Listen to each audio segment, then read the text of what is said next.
தடையென்ன சொன்னால் என்ன, இந்த காதில் வாங்கி அதை அந்த காதில் தள்ளு. மேகம் மீதந்தாலும் காகம் பறந்தாலும் ஆகாயம்தான் அழுக்காக ஆகாதுன்னு சொல்லு. பூ பந்தை யாரும் நீரில் பொத்தித்தான் வச்சாலும் வந்து வரும் தண்ணி மேலதான். ஆட உன்னை யாரும் ஓரம் கட்டித்தான் வச்சாலும் தம்பி வாடா வந்து போறத்தான். மூணாம் பீரை மெல்ல மெல்ல வெண்ணிலவாய் மின்னுவதை மின்மினிகள் தடுத்திடுமா?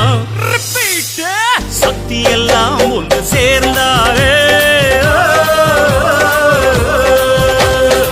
சொர்க்கம் வரும்.